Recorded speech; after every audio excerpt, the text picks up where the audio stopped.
can invite Instagram and YouTube to the party. Doggo, that's my toe. Kicker, get in. Get in, get in, get in, get in. Kicker, kick, get in.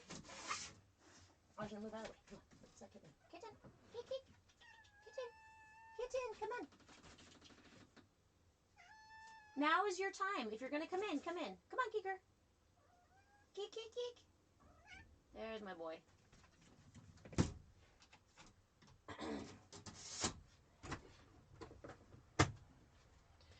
It's one of those cat things, you know, when you open the door and then they just stand there and look at you like, yeah, no, I'm just meowing at the door. I didn't expect for you to open it, and I'm definitely not going to walk through it now that you opened it. But then when you encourage them to come in, they're like, I don't know. But as soon as you try to close the door, they're like, what? Hello? I was trying to come in the house. Anybody else's cats have this fickleness at doorways? Mine is very fickle at doorways. Ah, no!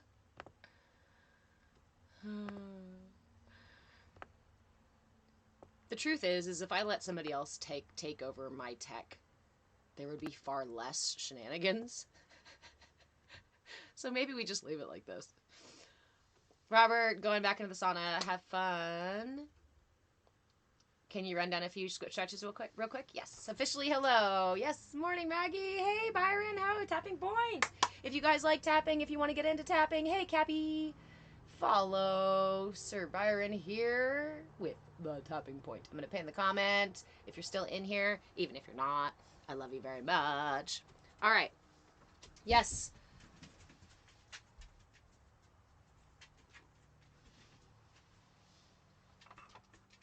Let's get into class. I got most of the way through that.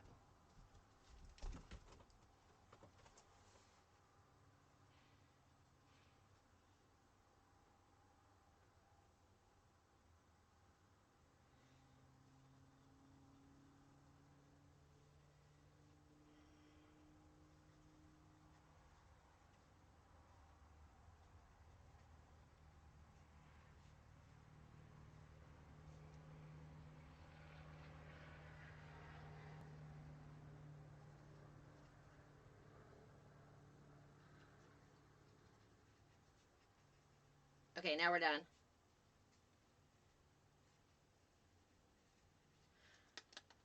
What's today? Anybody have a date? 26th. Holy crap, it's almost August. What the fuck? Okay. That didn't help at all, did it?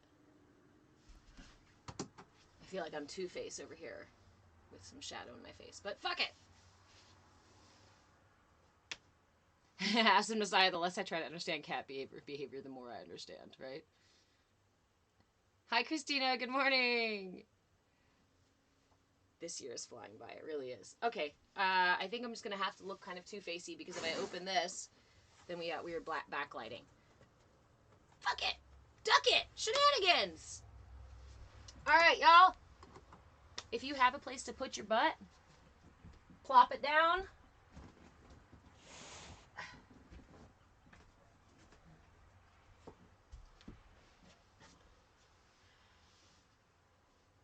And find the edge of your seat. Plop your butt down in whatever seat you have. Find the edge of it. I'm going to tilt my chair here so I don't accidentally go falling into the dog water bowl, because that would be hilarious. But not on purpose. So, find the edge of your seat, and we are... hey, hi, hello. For everyone new here, my name is Reverend Deborah. I am an interfaith minister, a movement facilitator, and clearly your shenanigan shaman. This is our tiny yoga class. Tiny yoga is a 30-minute gentle flow for everybody in every space. You don't have to stick around for the full 30 minutes, and if any pose doesn't work for you, make sure that you modify for your mobility or for the limited space available, or lots of space available. You can turn this into a full mat practice if you'd like to, but I invite you to explore the subtlety that comes with chair yoga. That comes with being more stationary as you move through the muscle groups in the body, as you move through the body. Increasing our awareness, allowing us the opportunity to increase our awareness of our inner cosmos. Even with limited living space, even with limited mobility, there is always a expansive cosmos available within us. And sometimes when we go for the full physical practice, we forget to turn in for that cosmos within. Cassie, enjoy the beach. Much love to you too, friend. So, if you'd like to join us, find the edge of your seat, wherever you're at, and go ahead and close your eyes. We're going to take 3 deep breaths to fully arrive for our practice. While we're breathing, I invite you to wiggle into your feet. Wiggle your toes, roll your feet back and forth a little bit. Just take these few moments to ground down through your feet and take a deep breath in through the nose, pulling the breath through the lungs and all the way into the belly. And sigh it out.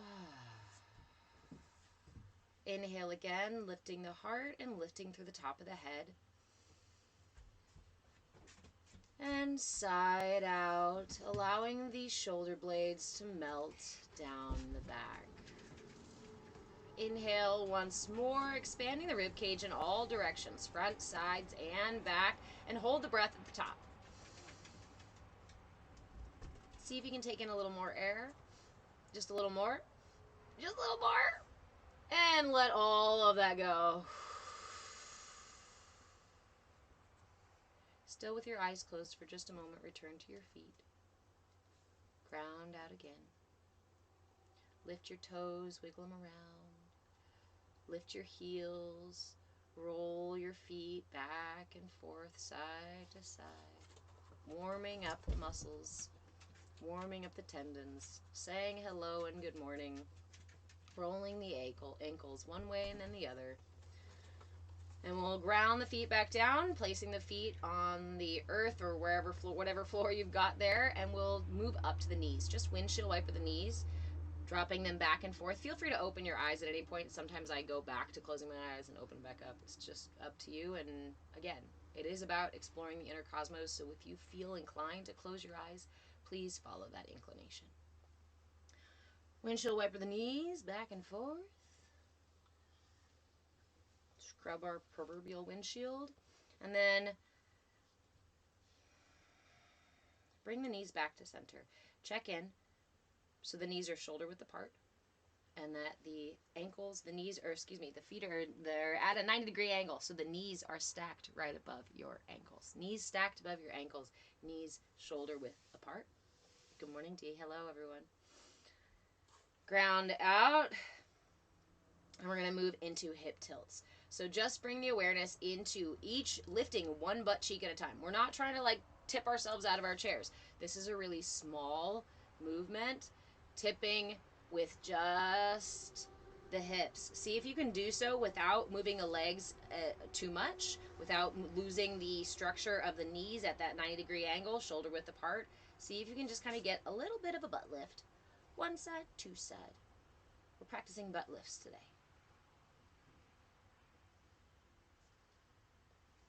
Just a little bit of warming into these muscles that we often don't use. Come back to center and then do a little bit of a different tilt. So this is a hip tilt, but you're going to be sending one knee forward and pulling one knee back, and then the other side. So the other knee forward, the other knee forward. Just alternating knees, just kind of turning your hips in your chair, focusing on just sending the knees straight forward. Back to center. We're going to move into a couple of cat-cows. So you can place your hand on your thighs or on your knees. Inhale, sending the chest. Hold on. There we go. Inhale, sending the chest forward, lifting the chin up. And as you extend, as you bend forward into this position, I invite you to tip your tailbone as if you're lifting your tail. As if you're lifting and going to wag your tail. Nice full stretch in the spine, sending the entire spine forward. With a big deep inhale, and then as you exhale, send the spine back, tuck the chin, tuck the tailbone. Exhale completely. Inhale forward, lifting the chest, lifting the chin, lifting the tailbone. Big deep inhale, exhale. Curving the spine back, tucking the chin, tucking the tailbone. Do a couple more of these at your own pace. Feel free to wiggle into them. Sometimes I find at the extension, it's nice to wiggle a little bit just to get into, again, places that we're not always familiar with, that aren't part of our normal movement repertoire. Couple more.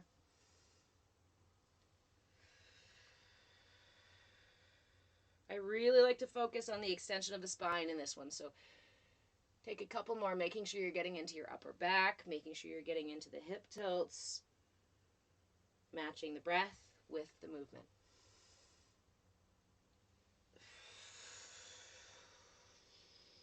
Last round.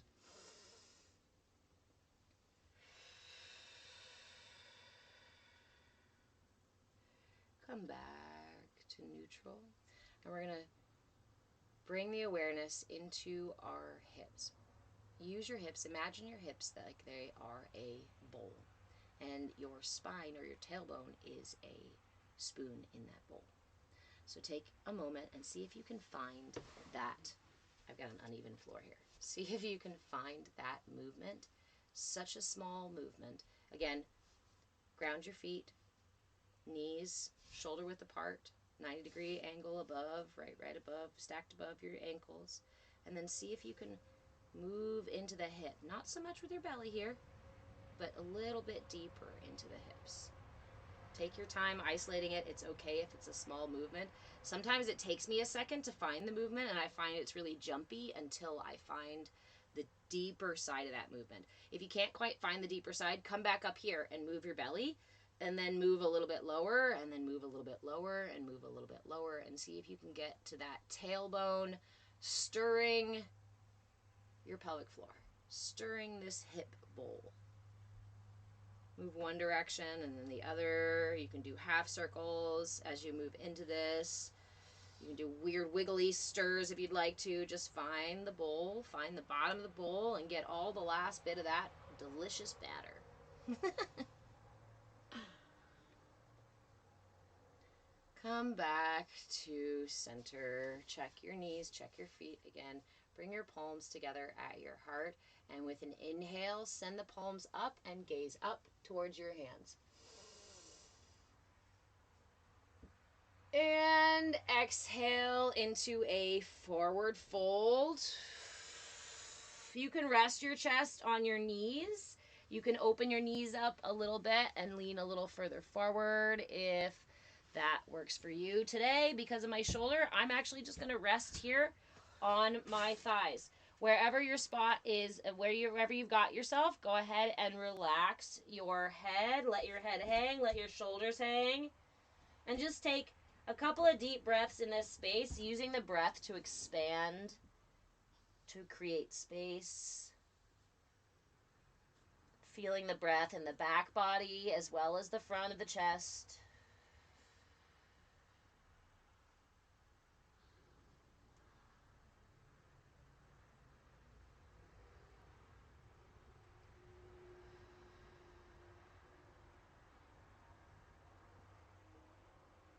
One more big deep breath in. Exhale to release all tension. Sink into your forward fold. And then slowly roll up on the inhale. Bring the hands back together at the heart. Inhale up again into this nice little temple, sending the hands all the way up, keeping the palms together. And then turn the torso. We're going to go to the left first. So turn towards the left with your arms still up in the air, with your knees above your ankles, knees shoulder width apart. And just turn as far as your torso will allow. From here, release the arms down. Right arm on the outside of the left knee. Left arm behind you on the chair or on the bed or whatever you've got available to you.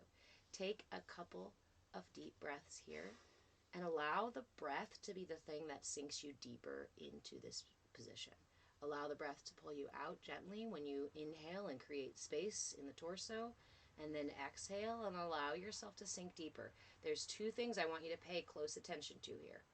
Lift through the top of the head. Don't let your spine collapse or twist.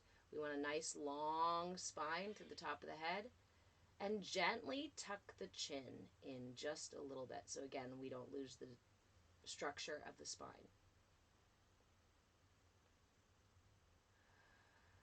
And just breathe.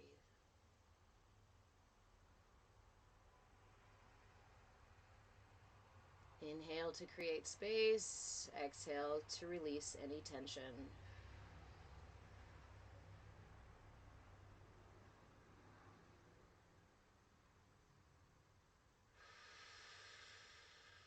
We're going to go a little deeper. Take a deep breath in. And as you exhale, gaze over your shoulder. Again, just finding the edge without overextension and without pushing yourself. Now breathing in this space, still keeping the structure, nice long spine, slightly tucked chin. Big full inhales and exhales.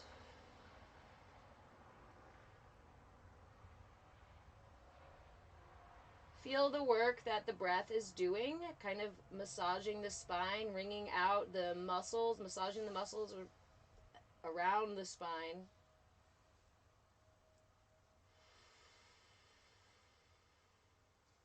Take one last deep breath. And slowly release on the exhale. None of this snap back like a rubber band thing, okay? Take your time. Come back to center. Wiggle it out a little bit. And the shoulders and the torso and the hips. And we're going to do that again on the right side. Bring the palms together at the heart. Inhale. Send them up. Exhale. Turn your torso to the right to wherever it stops. And then open your arms. Left arm outside of your right knee. Right arm on the chair or bed or wall behind you. Take a couple of breaths here. Notice your posture. Notice the structure of your system right now. Keep those knees at hip width apart, stacked over your ankles. Long, tall spine. And gently tuck the chin. Take a couple of breaths here.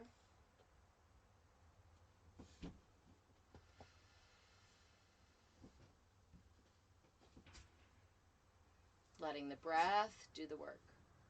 Letting the breath massage the muscles.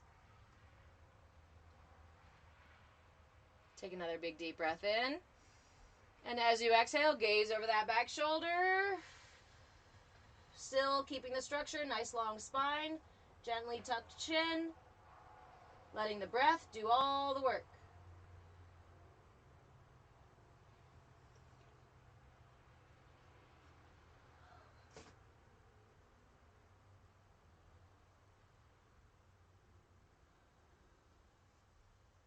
Big deep inhale.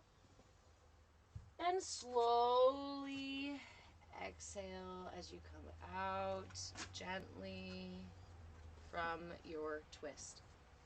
Interlace the fingers behind your back into a little camel. Lift the chin, send the chest forward, and reach back, pull back with your hands. Go ahead and release.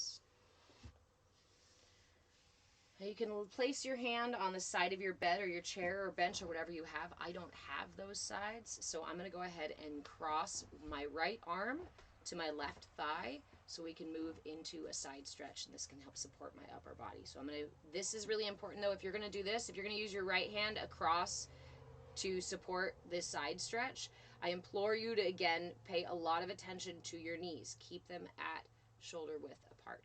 Keep them above the ankles. Take your left arm, inhale it nice and wide, scoop it all the way around, up, and then exhale into a side stretch, allowing the arm to reach overhead, extending through the fingertips, really reaching for that full left body stretch, feeling the stretch through the hip and all the way into the fingertips. Try to keep your shoulders stacked so you're not collapsing your body forward. With that left arm right over your left ear. Inhale to come up. Exhale to release the left arm. Switch sides. You can use your left arm across your body. Hold on to your right thigh. Inhale that right arm up, sweeping it overhead, and exhale into your right side stretch. Reaching through the right fingertips, keeping these shoulders stacked so you're not collapsing forward. Really intentionally bringing the stretch all the way up from the hips, all the way out to the fingertips.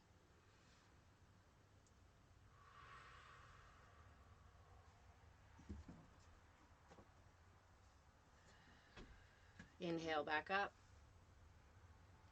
Exhale to release the arm. Go ahead and roll the shoulders. And we're just going to cross arm stretch. So bring your right arm across your chest. Use your left arm to tuck it towards your chest. And just give that right shoulder blade, a little bit of a pull.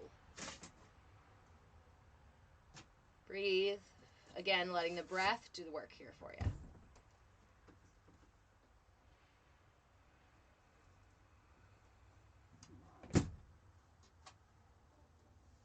The intention here is to get that pull coming from the spine all the way through the shoulder blade, all the way around the shoulder. Go ahead and gently release. Shake it out. We're going to go for the other side. Right arm across your body, left arm to tuck it into your chest. Give it a nice little pull through the shoulder blade.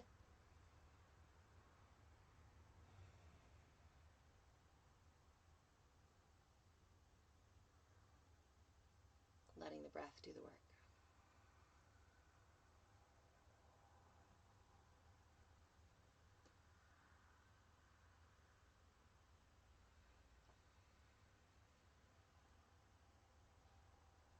Go ahead and release.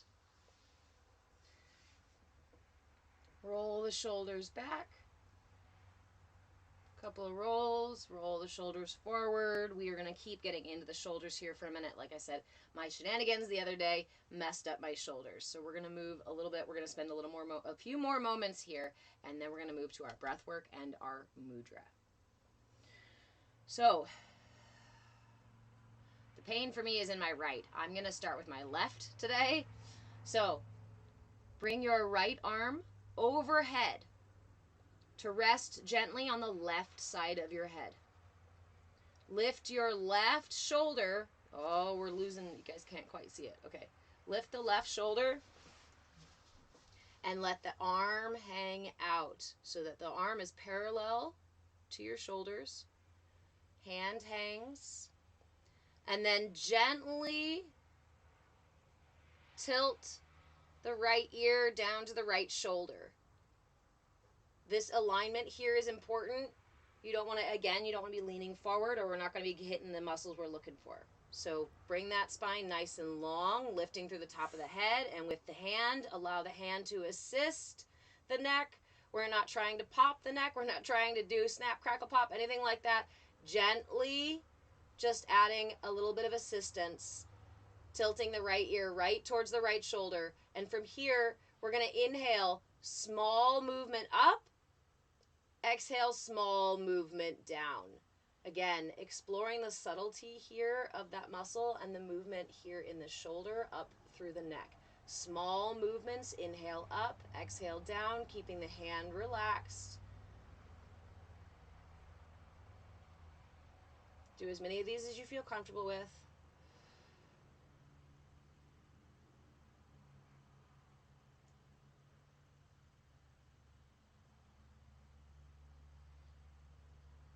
And release on your last exhale. Gently, gently, gently, gently, gently, gently, gently. Right? Gently. Okay, we're going to move to the other side. So, bring that right arm up and out. Keep that hand hanging. Left arm over the head. to gently rest on the right side of the head. Inhale and exhale, slowly dropping the left ear to the left shoulder. Again, keeping this alignment here. Oops, I lost it in my knees and my feet. So, you know what? I'm going to come back to neutral. I'm going to reset. You can do so too if you need to. Ground your feet. Bring your knees directly above your ankles, shoulder width apart. Right arm out. Lift through the top of the head, lifting through the spine. Nice long spine. I'm going to bring my right hand over to the right side of my head. Inhale. And exhale as I gently drop the left ear to the left shoulder. And then begin the arm movement. So inhale the arm up ever so slightly. Exhale the arm down ever so slightly. Inhale. Exhale. Keep the integrity in the neck with the head tilted so you're facing forward rather than facing down or up. Inhaling the arm up ever so slightly, exhaling down. Gives a nice massage to the neck and shoulder muscles.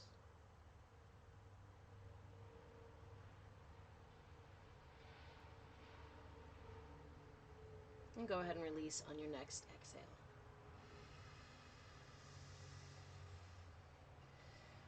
Come back to the shoulders. This time bringing the shoulders all the way up to your ears, squeezing them up to your ears as if you were trying to close your ears with your shoulders and releasing them with the oh, shake the whole RV. Inhale again. Bring the shoulders all the way up. Try to close your ears and exhale with a inhale once more, bringing the shoulders all the way up to the ears. Pull them, pull them, pull them, pull them, pull them, pull them up. Pull them up as high as you can go. And exhale. Give it a little shake. Then turn the head to gaze over one shoulder.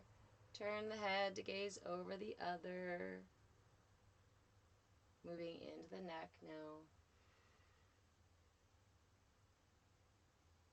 Back to neutral.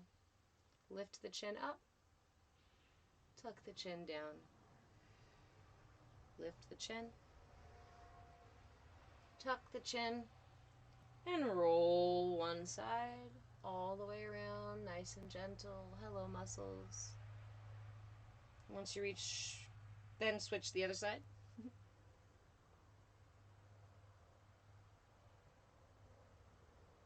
And back up to neutral. Take a moment to ground again, pulling the energy. We just brought the energy all the way up to our heads. And now I invite you to bring the energy back down to your feet. Notice your feet again. Ground in your feet. We're going to practice our mudra for 5 minutes to close out today. So our mudra this week is the Garuda Mudra. Say it in English. Garuda.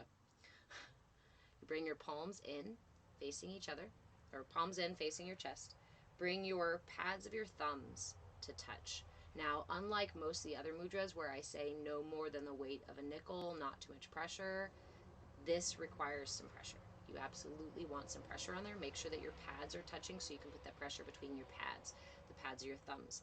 When you put that pressure on, you'll notice that it creates a little bit of tension in the hands and actually helps support the fingers in staying nice and open and wide like this. We rest this here at our chest or hold it just in front of the chest. Garuda translates to mythical bird, mythical eagle, or powerful, magnificent eagle, that kind of energy. This mudra works to activate the solar plexus, which is our center for self-esteem and free will, or our center for our will, center of confidence.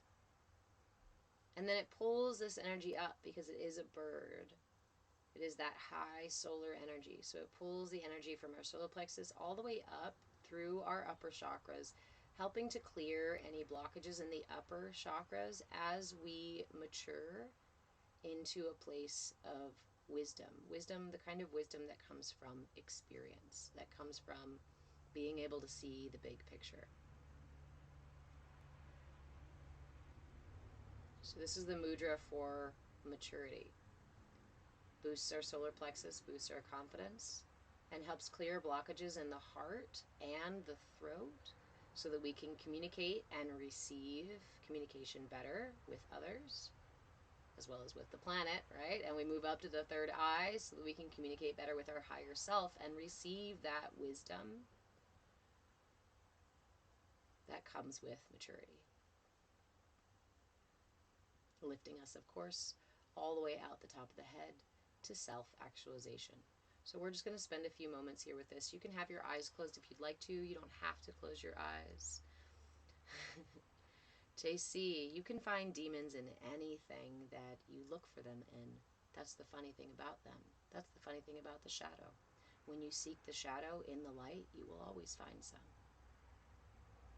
And then if you decide to stay in there and spend all your time allowing it to absorb all of your attention, all of your focus, it will become bigger and bigger and bigger for you.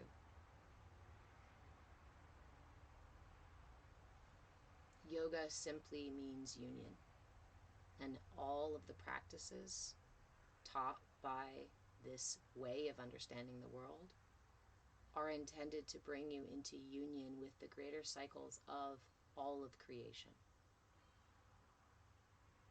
The misnomer that a belief that differs from yours is demonic or sinful or bad only leads you into ignorance and does not change the validity or the efficacy of these practices for other people. Good morning, Deja. Random user, welcome. I'm glad you're here too. So this is our Garuda Mudra. Drew, hey!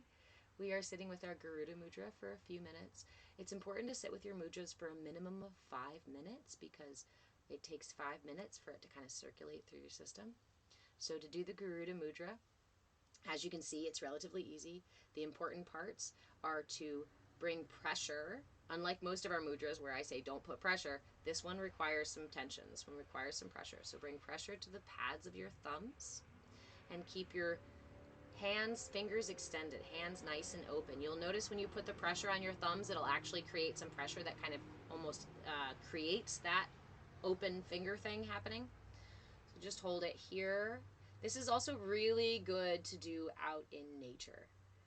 This is because, again, it's this eagle energy, this ascension energy, this solar energy, this cycles of life energy, right? Wisdom that comes through experience and understanding.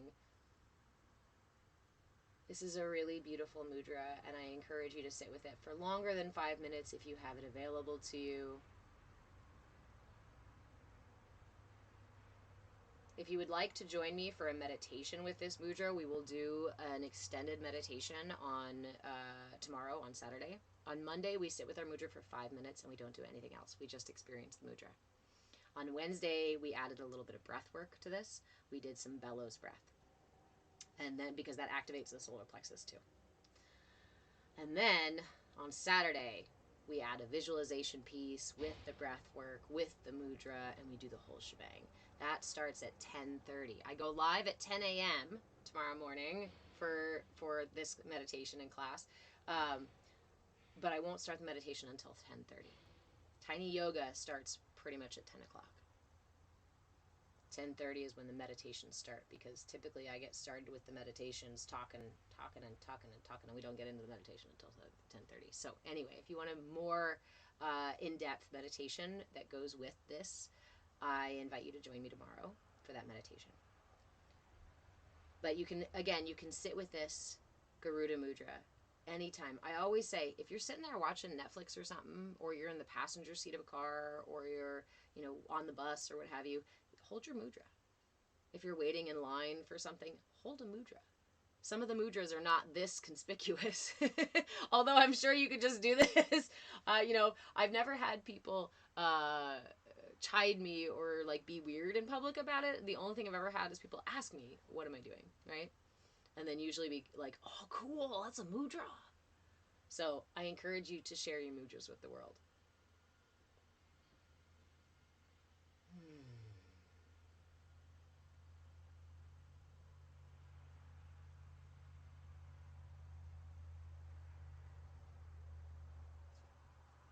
This mudra increases digestive fire, amplifies the solar energy in the body, fortifies the solar plexus, and moves the energy up from the solar plexus through the heart to encourage compassion and connection, through the throat to encourage interpersonal communication, both ability to communicate and the ability to receive someone else's communication, the ability to listen. It moves that up into the third eye, helping to clear out our channel for wisdom, for higher knowing, for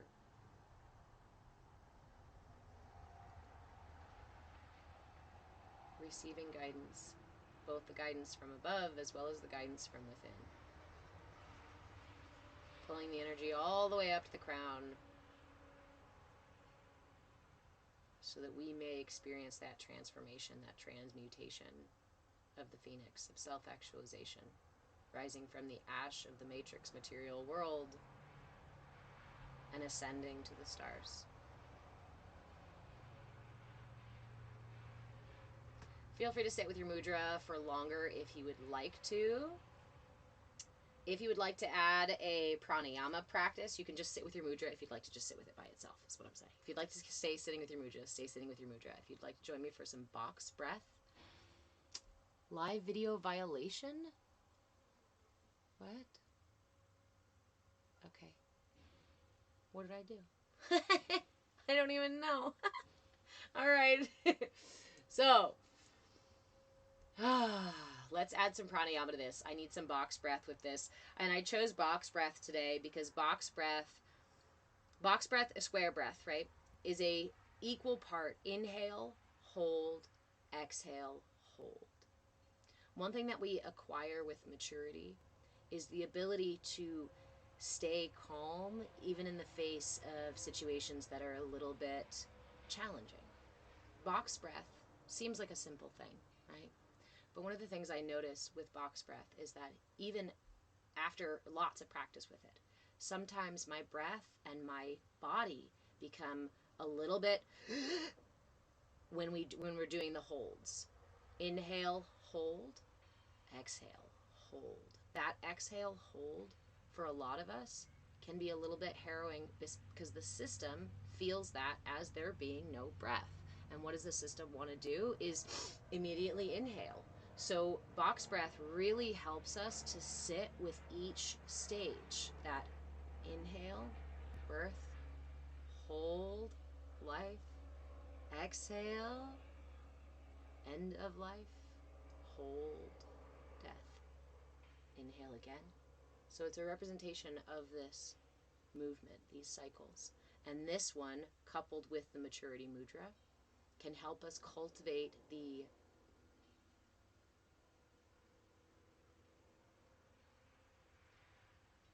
it was just a feeling, sorry, it was the presence and awareness, to sit in the face of something that when we were younger we might get more engaged in. But now with wisdom and maturity, we can sit back and wait with the breath in that hold instead of needing to suddenly jump to the next thing, right? So let's practice this together. Box breath, we're just going to do 4 breaths for a count of 4. So you inhale for a count of 4, hold for a count of 4, exhale for a count of 4, hold for a count of 4. You can follow my count. Good morning, Jamara and Steven. You can follow my count or you can do your own count.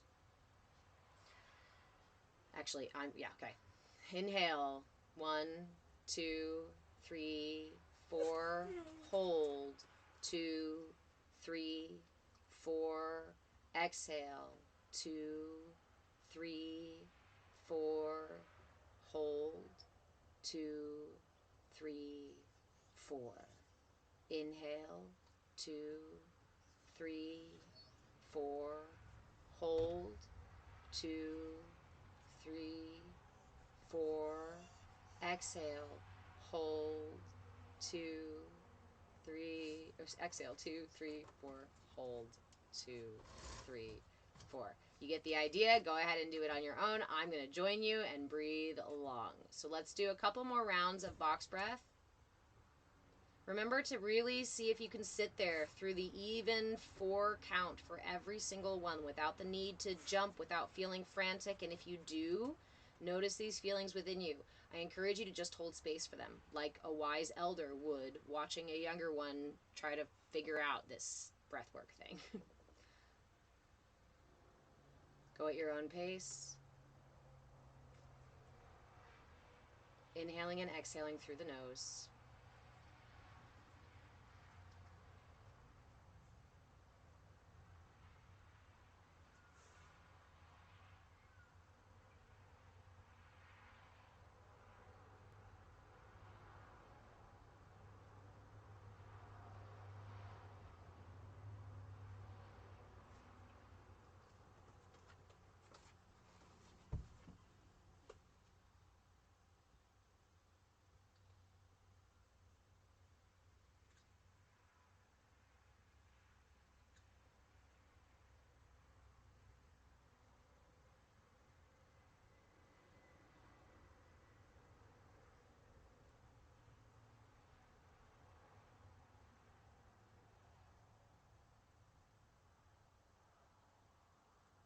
Count to 4, equal parts. Inhale for 4, hold for 4, exhale for 4, hold for 4.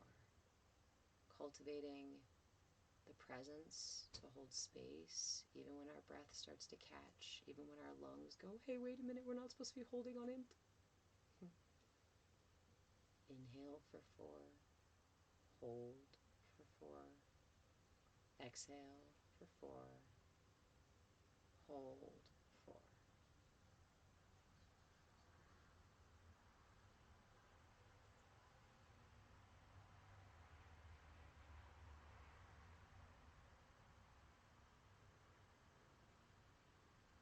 As you continue to breathe, I encourage you to allow a small smile to spread across your face, again, like a wise elder watching as you move through the practice.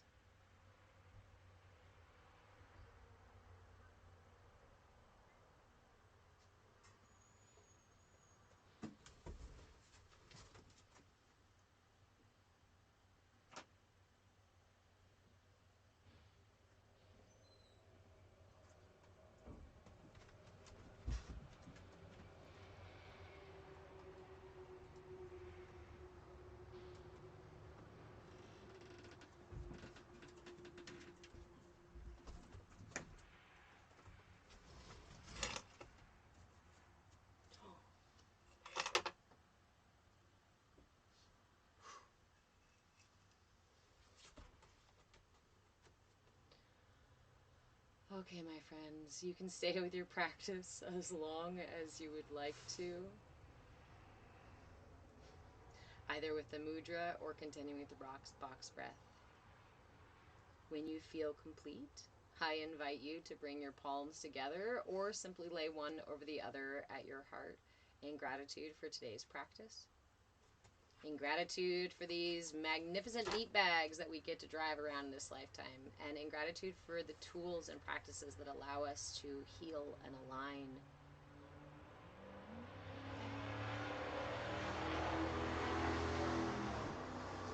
Our systems are everything. Offer yourself some gratitude for taking the time for self-care today. I'm really fucking proud of you, and I hope you're proud of yourself too. Thank you for joining me and helping me cultivate this CAYA space. CAYA stands for Come As You Are, because authenticity is really what we're going for here, and I'm really grateful for the way that you all show up. Thank you so much. I love you. Come out of meditation whenever you're ready. Open your eyes only when you're sure that you're coming back to this reality. You are real. What time do I usually start? You're very welcome, Rachel. I usually start at 10 a.m. This is for the tiny yoga class on Fridays. A lot of times, Monday, Wednesday, and Saturday, I go live for Bhakti Bites, and usually those classes, we kind of get to chatting before the meditation, and we do the meditation at 10:30. But on Fridays, I am pretty much within the first 5-10 minutes, we are starting tiny yoga. The intention in the past was actually to create this class where I could like literally just roll out of bed and start the class from there. Because that's, again, also kind of what this practice was for, is I don't wake up with the best mobility every day. So learning to take my time to get into my body was really good. Hey, Mieg. You're very welcome. You felt that heat rise during the mudra. And that's the thing too, please be mindful too, it is summertime, so if it's hot where you are, if you are doing any solar plexus or solar energy practices, please be mindful not to overheat your system. You absolutely can overheat your system. Thank you, Drew. You saw my save? Yeah, I heard I'm about to collapse my perfect coffee.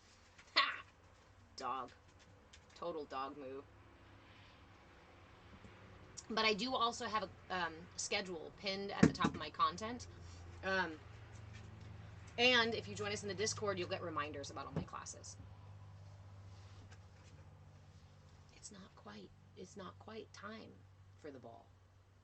You should eat your breakfast. But it's not ball time.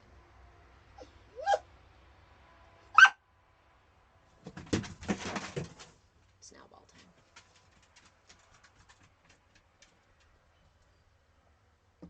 So, again, this week we're working with the Garuda Mudra. The mythical bird, mythical eagle.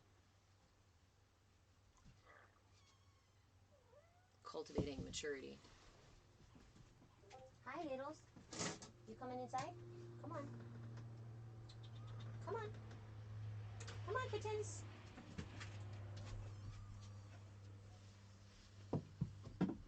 Happy Friday, Movement Meditation. User 782201175183. Do I want to meet up? No, not particularly. Thank you, though. We met up right here. Yeah. So remember, replays are available on YouTube for up to a week, and then I usually put them in an archive. If you want access to my months and months and months of classes in the archive, you can grab a membership. I do have memberships available here on TikTok. However, TikTok takes like 60% of what I make. So if you could go to Patreon or directly to the Discord and purchase directly to the Discord, you'll get a better price and better perks. So that's memberships available if you would like to access my replay archive. If you would like to come join us for group coaching, I offer twice a week group coaching. And then I do have a very limited number of memberships available for private coaching. It's a once a month private coaching. I don't do a lot of personal coaching anymore, but I do have some slots available. So that said, I am also trying to get coaching by donation set back up again. And during coaching sessions, right? When I say coaching, I think a lot of people think like, oh, we're going to sit there and talk, right? You're going to be just how do you feel about it? That kind of thing. But the reality is during coaching sessions, you get to access my entire toolbox. That's more than 20 years in the field of human development and wellness, over 12 years in actual study and professional, like educational, professional study, workshops, certifications, and things like that on everything from prenatal to postmortem.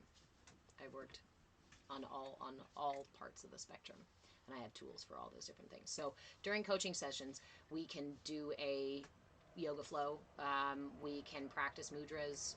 We can talk about Ayurveda and nutrition. We can talk about herbalism. We can talk about parenting and child development. We can talk about psychology or relationship counseling. I do couples sessions as well, or thruples or further, right? I do poly sessions as well. Thank you, Movement Meditation. So this, my friends, is my attempt at some merch. It's kind of a funny thing, and just these little ways where I'm trying to kind of fundraise and help support, because I offer these classes for free 4 times a week. I do a lot of stuff for free because the information is actually really important and really useful. And I had to really search for it, and I had to pay a bunch of money to find it. And I feel like there's a lot of gatekeeping out there with this kind of information, the stuff that actually heals you, the stuff that actually realigns your body and your mind and your breath in the way that creates sustainable, long-term growth and ascension. And after all these years of study, I've tried a little bit. I'm trying to really align myself with my truth, right? With my dharma, with my purpose. And the core truth about me is that if you and I were sitting in any other situation, I would be telling you this information. I would be teaching you energy work. I would be taking you on a walk and telling you about herbs. I am just that person who likes to share all the things all the information that I have. And the reality is it felt really wrong for me personally, I'm not condemning anybody else who's doing it, for me personally to charge for the information that I have. So that's kind of what this stuff comes out of, is me wanting to share these things. Illustrious Earthling, how long have I been doing yoga? More than 10 years. I am also a 500-hour YTT. Jesus is king? King of what? Repent and trust in Christ. Christ consciousness is here, my friend. Jesus takes the wheel on a regular basis. He drives with me. He and I have a pretty close relationship. A relationship that was founded in childhood, in meeting him and developing a love for him and a connection to him and receiving great guidance from him about what Christ consciousness really is and what it feels like and what it looks like in practice, not just in theory. Finding the truth in the words that I was given being raised a Catholic. And through discovering those truths, through opening my eyes further than the pages of that book, that is where I met God. And that is where I maintain my relationship with Christ consciousness, which is just a state of being. We can all access Christ consciousness. Am I conscious? Am I aware of myself? I am. I am, to varying degrees, right? Regal Poison, sorry, I just now see this. You're interested in coaching sessions. You can either send me a message, hun, or you can go to Patreon and just sign up. But if you want to ask questions about it, and or we can chat about like timing and things like that, whatever you want to do, you can send me a message and we can chat about coaching sessions, or you can go to Patreon and purchase them. Are you in the Discord yet? I think you're in the Discord, aren't you? If you're in the Discord, we can just chat about it in there. So yes, am I aware of myself? Sure.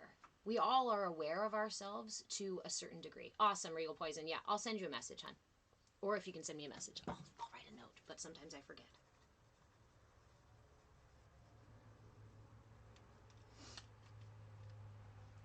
You know, so we all have some degree of awareness of ourselves, right? Of the self, of the ego self, of the id and the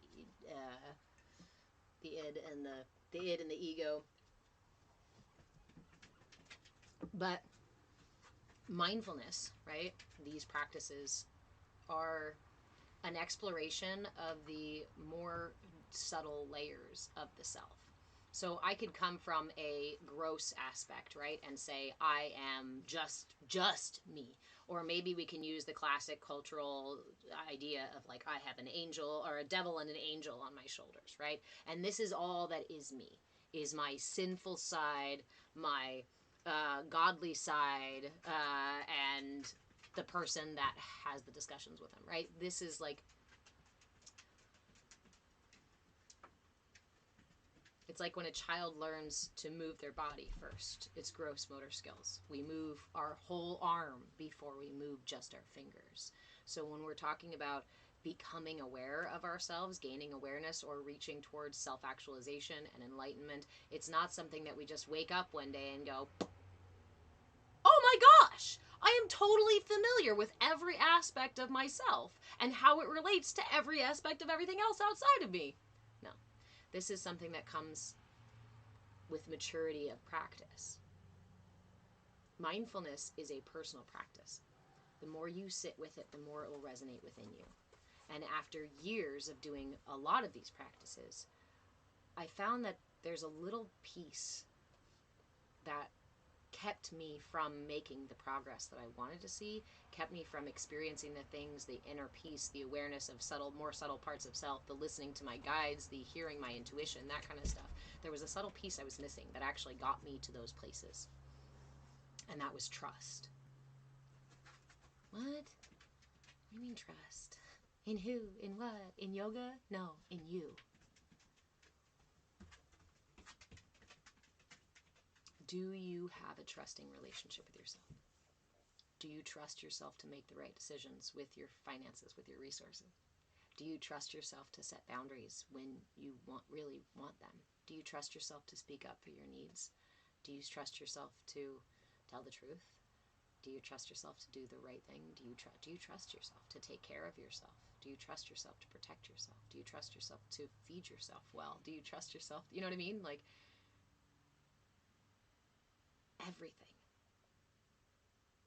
that we develop on this path of becoming aware of ourselves, of coming home to ourselves, is founded in trust, is built on that foundation of trust. And yet we don't really intentionally cultivate a trusting relationship with ourselves. Again, culturally, we're directed everywhere else but within ourselves. So a lot of us can go, well, you know what? I was raised in a culture that told me don't look within. All of my, or worse, all of my inner parts are sinful and bad. They're what make me a bad person, and I must repent and repent and repent and apologize a million times over to someone that I can't talk directly to that supposedly made me, but made me broken.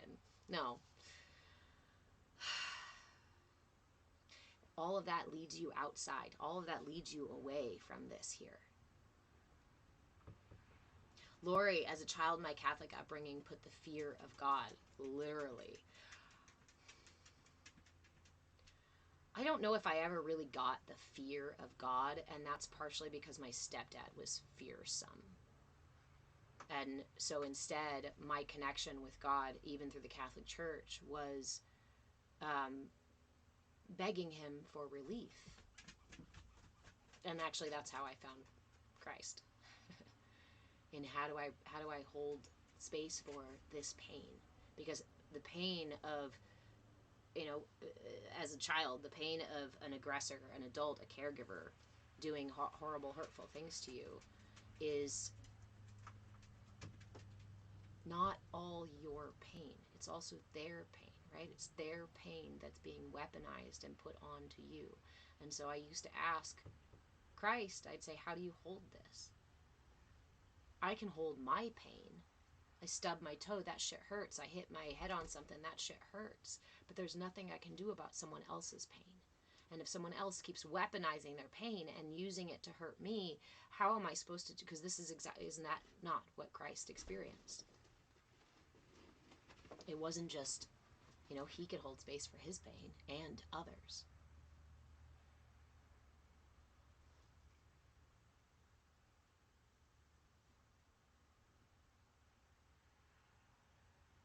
Christina, you've discovered recently that you don't trust yourself. This was a huge shift for me just a couple of years ago. And again, I've been a reverend for 10 years, right? I've been an interfaith minister for 10 years.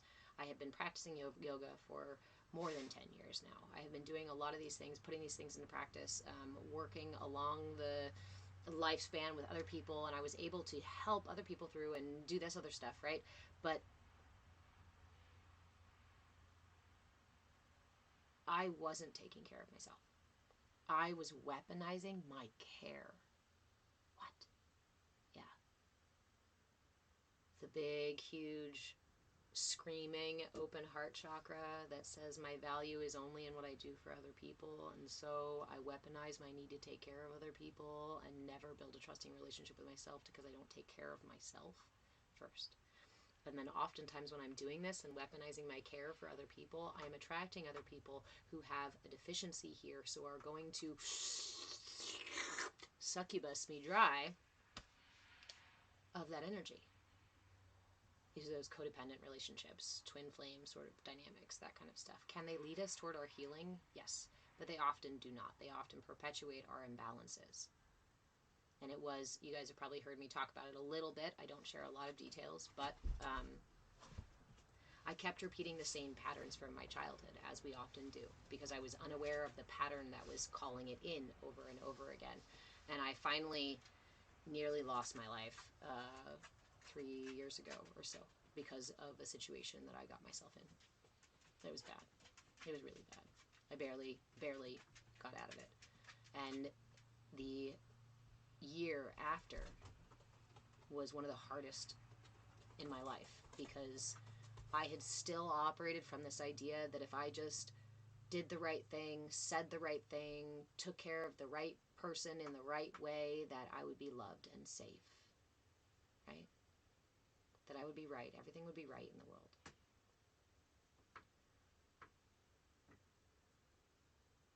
But in that seeking, in that searching, in that groping for someone and something outside of me to fix what was going on inside of me or in my life, I literally denied, thank you, friend, I literally denied almost all of my truth. I became almost an entirely different person than you see here. Because I thought I was so wrong. I was raised from that Catholic belief of you are innately broken and sinful and wrong, and you must repent and make it right and repair. So I desperately spent years trying to repair myself so hard, I forgot to love myself along the way. Trying to change myself so fast that I never stopped to appreciate where I was and who I was. And that breaks trust. That does not build trust. It's like the love the sinner, not the sin. If you treat yourself in the same way, oh sure, I love you, but I hate these behaviors that you have. That's not really building a trusting relationship. If there's somebody outside of you who treats you that way, that says, yeah, I love you, but I'm going to condemn you for these particular behaviors, and you can't behave these particular things, right? Obviously, there's things like, if somebody's being aggressive and outright mean and these kinds of things, like we can all say, hey, that's not cool. But to not allow yourself to practice yoga, to meditate, to pray, to go for a walk when you need it, to practice your self-care. These classes that I teach live were born out of my own need for building trust with myself, for self-care. Bhakti, the other classes I do, Bhakti Bites, Bhakti means devotion. These classes, including this tiny yoga class, are really a devotion to self-care. Because self-care is almost always the last thing on your to-do list, and usually the first thing that we cross off or forget. We drop off our list when things get too busy. But it's the grandest misdirection. Because when we do that, we break trust with ourselves, we don't fill our own cup, and we leave ourselves wanting and needing, yet without any resources, waiting and hoping and expecting for someone else to give us their resources. But that whole idea is when I hang my happiness on something outside of me, then my happiness is contingent on that thing outside of me. So if I hang my security or my healing or my safety or my trust or my love or my anything on anything outside of me, then it is contingent on that thing outside of me of which I have no control. I can't control somebody else. I can't control the world. The world won't stop for me to practice self-care or for me to be quiet and meditate.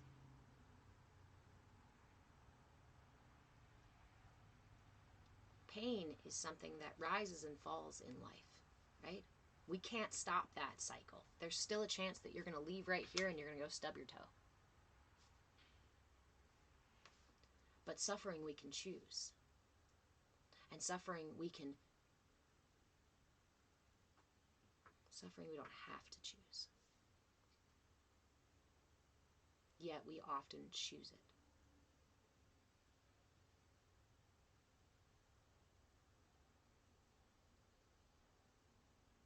Stephen, I'm just reading your comment over there. Thank you, friend. Miag, needed this message. Thank you for sharing your experience working hard on that trust. You're very welcome. You know what? So this was the thing, right? I talk a little bit about this story, so if you've heard it, hang around or not, when I left that situation, I was drinking really heavily. I was smoking really heavily. I was having severe night terrors, and pretty much pissed off at the world, right? When you nearly lose your life, and yeah. I was mad at me, actually, more than anybody else, more than anything else in the world, because I know I can't control the world. And I know that the reason I was in that situation is because I denied my truth. I remember denying the truth. I remember ignoring the red flags that said this is not the situation for you because it doesn't align with your truth. And me saying, no, but I'm broken and wrong and bad. So whatever I feel and think, that impetus, right, is wrong. So I have to just try to deny that and do something totally different. I'm telling you guys, I was so back-asswards compared to...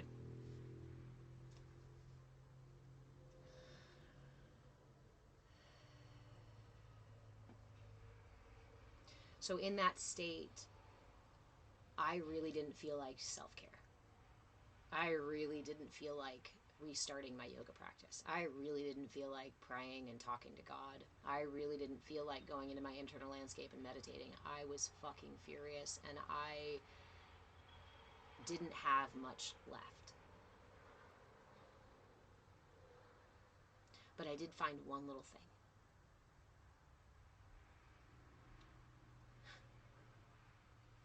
One evening, after having a six-pack and probably a whole pack of cigarettes, I think I had realized that's what pissed me off, is I had smoked my last cigarette, so I didn't have one for the next day. I had to go into town and get more, right? So I was pissed off at myself, and out of some snide, snarky BS, I sat on the edge of my bed, I plopped down and was like, good for you! You drank a whole fucking six-pack, so you got no more fucking beer for tomorrow, and good for you, you drank your... Oh, I know, I'm just kidding. Good for you. You smoked all your fucking cigarettes. Well, now what are you going to do? Look at you. You're a fucking mess. I started the negative self-talk kind of thing, smacking myself on the back. And I can't describe to you exactly really how it happened, but there was a moment in doing that where something softened, something shifted, and I realized that I could just do that. And so in some like drunken, like I said, totally radical move, instead of hitting myself, I softened and started petting my back and genuinely mustered the courage within me to fake it for a moment and pretend that I was actually proud of myself for only having a six-pack and only having a pack of smokes. I am not encouraging addictive behaviors. I am not encouraging you to use these as a permanent crutch. What I am sharing here is the profound difference in the way that we speak to ourselves and the way that we build trust with ourselves. I wasn't building trust. I was chiding myself. I was beating myself up yet again for it. But in that moment, I thought, well, what the fuck else do I have? I've literally got nothing else. I'm proud of you. You only had a six-pack. You could have had a 12-pack. I'm proud of you. You only had a pack of cigarettes. You could have had 2. You're doing okay. You're doing okay. And of course, something shifted even deeper, and I cried myself to sleep. The next morning, or the next day, I guess, I did the same thing. And the next day, I did the same thing. No matter how many cigarettes, no matter how many drinks I had, every single evening, I sat on the edge of my bed and I gave myself that compassion. And here's the thing I noticed. At first it felt stupid and silly, but within a matter of days, I was smoking fewer cigarettes. Because remember, I was congratulating myself at the end of the day, right? So I was paying attention. And then I was like, I noticed after a while that there were less and less. And I noticed that during the day, when I would go for a cigarette, instead of the battle immediately ensuing in my mind about what a shitty person I was because I couldn't handle my shit without having a fucking cigarette, instead, I heard a different voice that said, can we try a glass of water first? Okay. Can we have a snack first? Okay. And I began to develop a relationship with this part of myself that was more compassionate than I'd ever felt for myself, right? That's the one I gave to everybody else. And she was for the first time here for me. It took a matter of probably 3 months or so, but I eventually quit both. And I did so without a fight. I did so without making myself. I did so without force. I did so by allowing it to fall away, by being compassionate.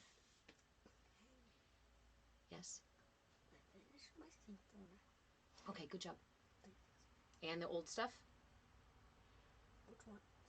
Well, the sink full, wasn't that the old stuff? That was the old stuff. The sink full in there was the old stuff. Oh. So you need to do another sink full. Okay. Okay, I love you. Have some breakfast. Hi, Jan. Hello. Okay, so let me take a look at these questions. I know I missed a couple. Say good morning. Good morning. Say good morning. Thank you, baby. I love you. Let me do. Can I eat in here? Mijo? No. I'm just. Can I grab Okay, something? yes, quietly. Yes. Okay. Kayla, what's your advice from healing on healing from a narcissist? So we talk a lot actually about that kind of dynamic and the relationship dynamics that happen with kind of narcissistic tendencies. So I don't get distracted, I'm going to leave your comment there. If I miss other comments, that's why, guys. I've got it paused here so I don't lose my train of thought. This is a new thing I'm going to try here. So I've worked with energy since I was a kid. So we talk about it from an energetic standpoint. When we look at the chakras, the place where you develop that kind of narcissism is in the solar plexus. It is an excess energy of the solar plexus. It is an overconfidence. It is a higher need for control. It is a lack of self-esteem, which in a narcissist, right? They see a narcissist and we're like, they're so full of themselves. But that kind of full of yourself, such ego, is actually deficiency. The dynamic between the deficient and the excessive solar plexus. So that's a deficient in the self-esteem where I need to put others down, right? That's not real confidence, right? So what do we also see with that kind of personality? When we're talking about the narcissistic personality, this is just lack of confidence, high need for control, potentially higher aggression as well. When we couple it with the deficient heart chakra, means somebody who cannot connect on a compassionate level. Now we're talking about your narcissists or even your sociopaths who have this genuine lack of compassion, empathy, ability to feel others.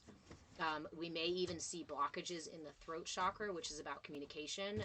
Inability to hear somebody else is also a blockage in the throat chakra, just as inability to communicate clearly is a blockage in the throat chakra. And one of the things you'll notice about a narcissist is the subversive communication, the lying, the dishonesty, the manipulation, the gaslighting. Apparently, I also now have another violation. Fantastic. If you guys would do me a favor and share the live if you feel like it, I'm sure I'm hitting all the AI things for saying, speaking plainly.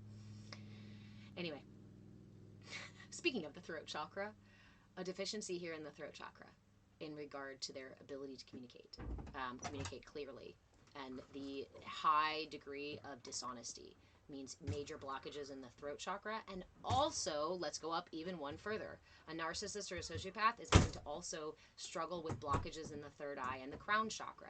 These are my connections to something greater than myself, to something bigger and higher than me, something humbling, which is not usually a narcissistic trait, right?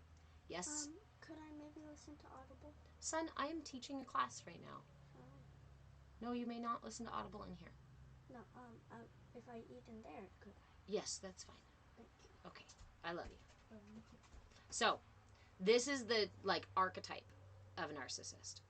Oftentimes, in our relationship, we seek to satisfy our finite needs of our energy system through our relationships or through substances or through situations. So for example, if I have a deficient solar plexus chakra here, a lack of self-esteem, I might seek it by being a type A person and receiving external validation from other people, right? So that I'm going to try to seek to satisfy this deficiency here through external means by plucking finite energy from different places. We are not meant to satisfy our system with that finite energy. So we end up in relationships oftentimes where that finite energy is the dynamic of the relationship, is what we're passing back and forth. And so the empath narcissist kind of thing, what you're talking about, a narcissist, right? So you've got somebody with a high need for control, a deficient energy here, a deficient sense of compassion, and a deficient, actually an unstable throat chakra, because there's a high degree of communication, not a very low degree of receptivity, but also a high degree of dishonesty. So we're talking about a blocked energy, and that also accesses out when it's necessary, when it's a tool, right? So what do we get? Somebody with a big heart chakra is going to satisfy somebody with a deficient heart chakra. Somebody with a deficient solar plexus is going to fit right in, puzzle right into that relationship with somebody who needs a high level of control. So when we find ourselves coming out of or in these kinds of relationships, or we recognize the pattern of these kinds of relationships, pay attention to your energy. Pay attention to what part of that dynamic got you in there. It may be a huge heart chakra. It may be lack in your, or a deficiency in your root chakra, which is about your grounding and your right to exist. And if you have a deficiency down there, it's possible that you can also attract somebody who has a high need for control. So didn't answer your question at all, except to describe the dynamics there. So my advice on healing from one is to build that trusting relationship with yourself and to learn to balance your energy system so that you don't engage with that kind of energy in the future. So that you can recognize that kind of energy, and so that your system no longer needs to satisfy itself through finite means, through these relationships. The greatest sense of protection the greatest sense of protection we can receive is through our own healing. And through our healing, we receive a kind of natural ingrained protection by rising above these lower energies. Stephen, glad I was able to break that pattern. Well, that's the thing. That's still patterns be patterning, and underneath the patterns are other patterns. So Kayla, again, sorry guys, I'm 24 messages behind now on that long explanation. I hope that gave you a little bit of insight into it, and also a little bit of idea of which direction you might want to go for your healing, if it's a personal situation. Flim Flam Man, how do I feel about self-diagnosed addiction? I don't believe that we all need to have a white coat diagnose us with things. I think that we are the experts of what is going on within us. We just need the information to be able to properly diagnose these things, which a lot of times we don't have. And the Google box is not always the best way. So it's really about, sometimes it really helps when we can put a label on something so we know what it is and we know how to address it. And so I'm not against somebody who, if they decide that they are, they self-diagnose as addicted to something, then it tells me it's a mirror for what they're experiencing and how they feel about their experience. And I would just support them in what their experience is and ask what they need, right, for that support, rather than making the assumption that they're wrong, or that they would be more benefited by going to somebody else and having somebody else tell them that. They might not. Right? We can really trust ourselves. We can work to trust ourselves, and when we do, we no longer need all this external validation.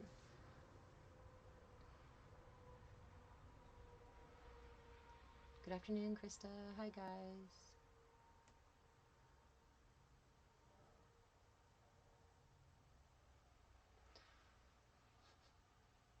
Thank you, guys.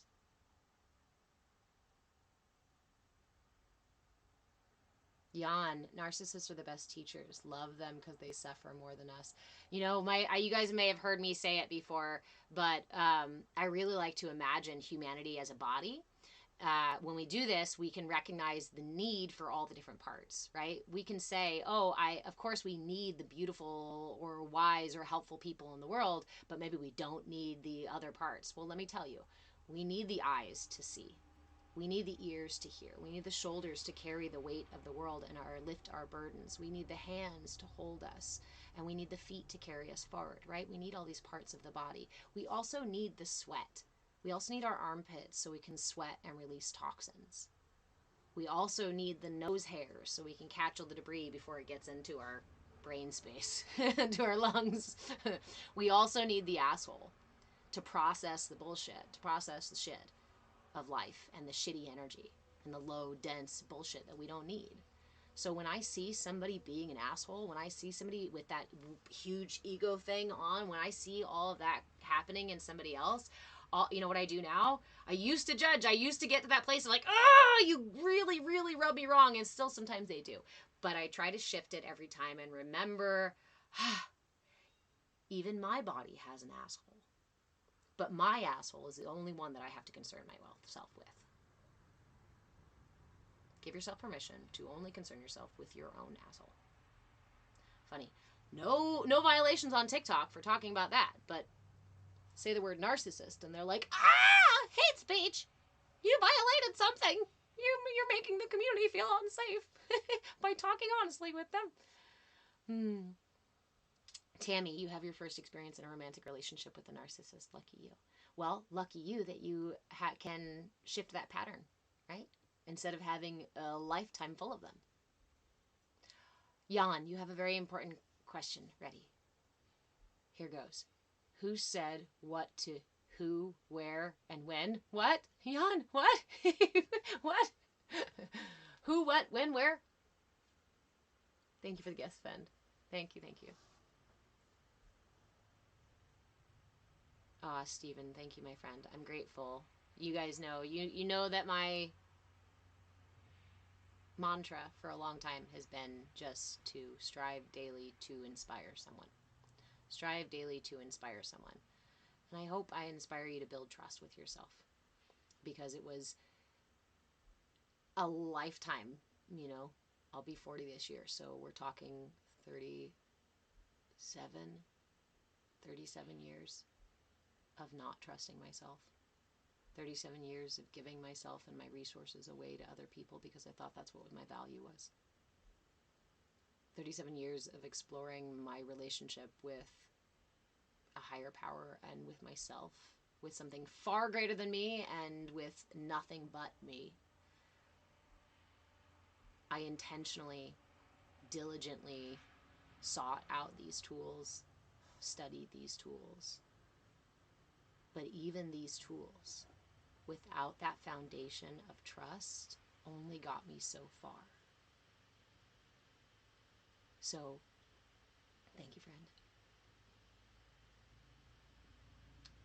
If you can, start today. 5 minutes. Just take 5 minutes. I don't care what practice you use. You don't even have to use any practice. But spend those 5 minutes totally with yourself in a space of compassion. Or if you can't muster compassion, if you're in a shitty mood, at least a space of curiosity and willingness. Be willing to sit with yourself in your shitty mood. You're stuck with you for the rest of your life. And as my mother always said, if you create an enemy of yourself, that is a battle you will fight every day, and that will be which will turn into a war that you will wage your entire life long. Is that how you want to live? No, of course not. Then stop making an enemy of yourself.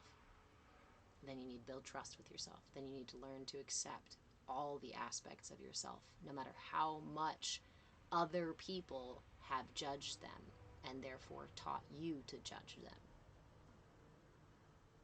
Almost everything our system does is intended to keep us safe. The idea that our brains or our bodies or our emotions are attacking us is again a misdirection, leading us away from our truth, that all of these parts of ourselves are valid and necessary. You can't cut them off.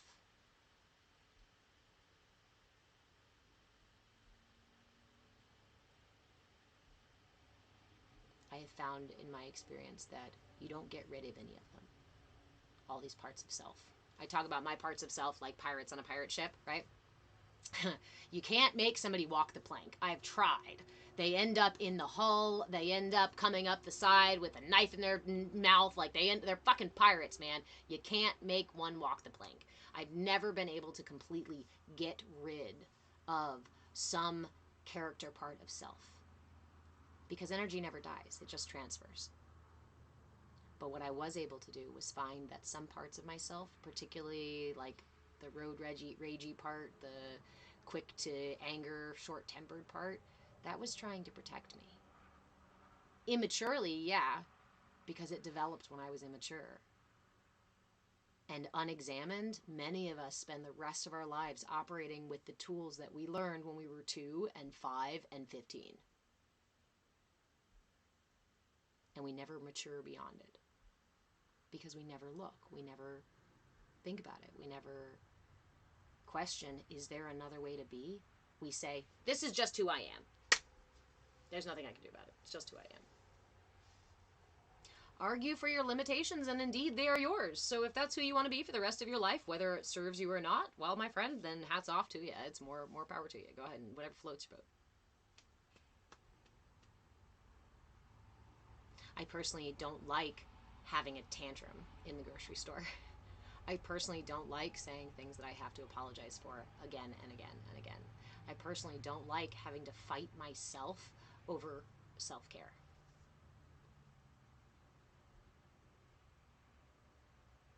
So, meeting myself every day with curiosity and willingness builds trust. Because it says, no matter who you are, no matter what you are today, no matter where you're at, there is space for you. And that was a message I did not get. I got another live violation. You guys.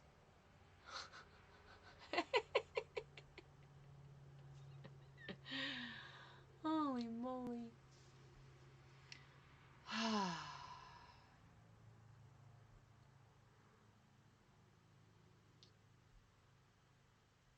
In a world that relies on your ignorance of yourself, become familiar with you.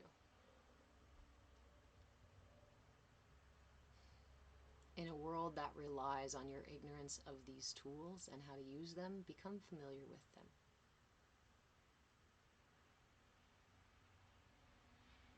In a world where we have been intentionally manipulated and gaslit by the powers that be for a very long time, become familiar with the information that is now readily available to you. The world will tell you to look away from yourself.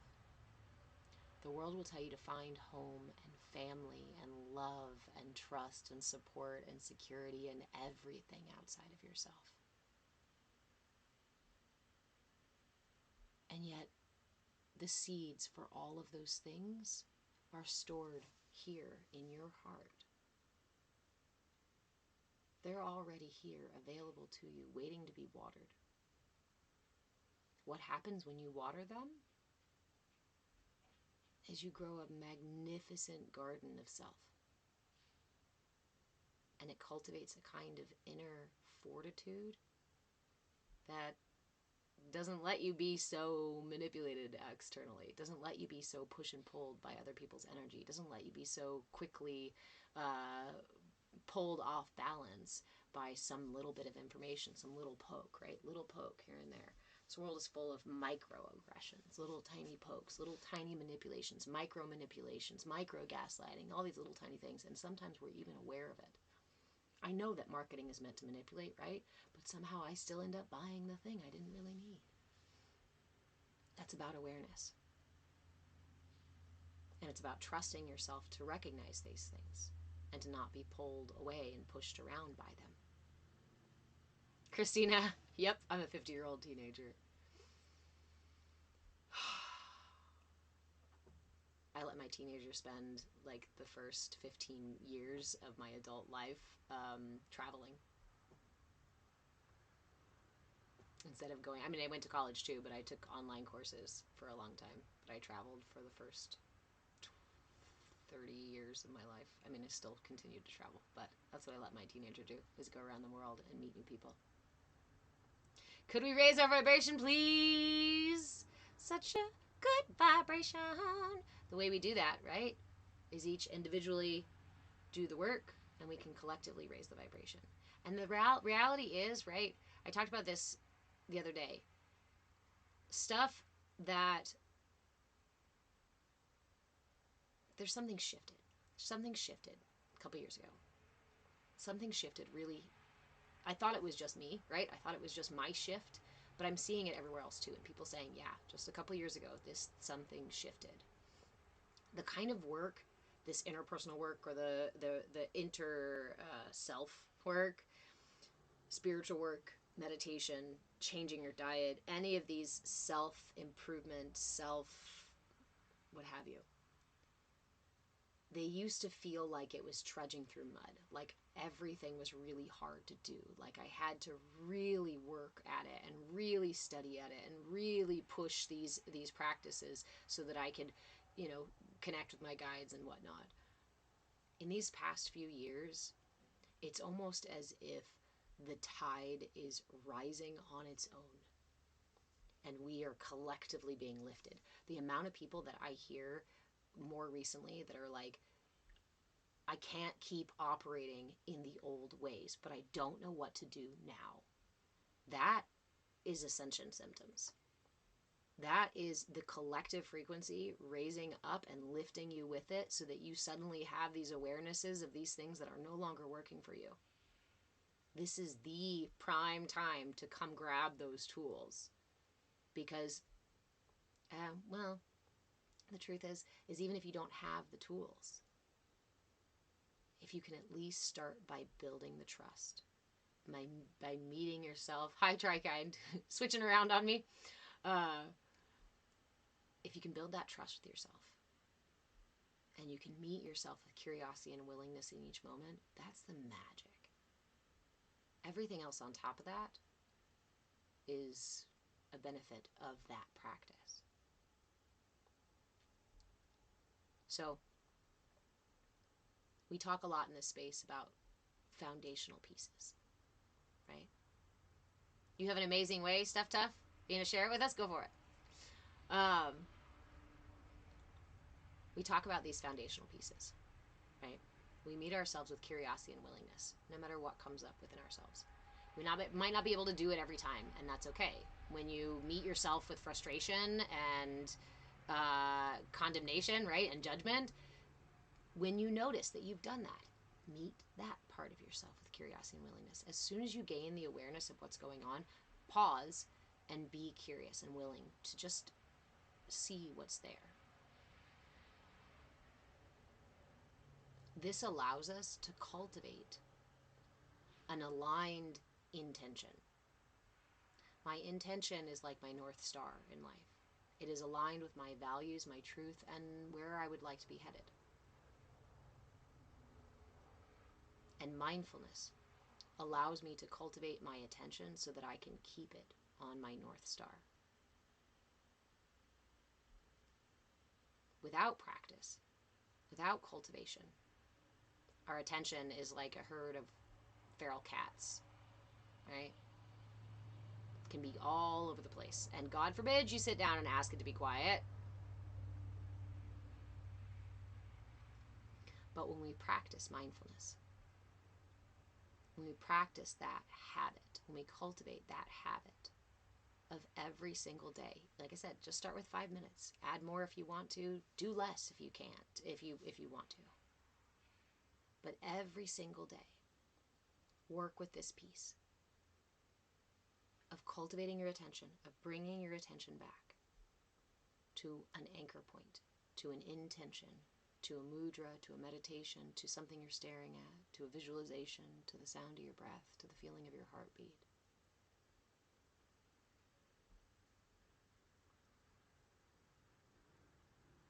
Voila. When you spend time in this inner space, you teach that herd of cats that there's a time and a place where we sit in this space quietly and reverently, respectfully at the very least. And anything that shows up, we meet with curiosity and willingness within there. When you employ these tools, these 4 tools, you gain a sense of freedom that was not available before. A sense of autonomy that was not available when you were constantly being pushed and pulled around by people's energies. When somebody comes in and says something nasty to you, are you the knee-jerk response, quick to react, throwing up middle fingers when you're road raging? Is that something that's working for you? Is it something you even chose? Almost everything that we've adopted comes from everything we've adopted. Comes from our culture, comes from our caregivers, comes from the internal and external stimuli that we experienced in our childhood and developed into our personalities, into ourselves, into our beliefs. Thank you, friend. But it is not the end-all, be-all, right? And much of this that we are gifted often goes for a long time unexamined. And you may examine everything within you and say, yep, I love how it is, and this is how I'm going to keep it. Great. But you know you've at least looked. Unexamined leaves space for parts of ourselves that are leading us astray, parts of ourselves that are perpetuating our suffering. Shadow work.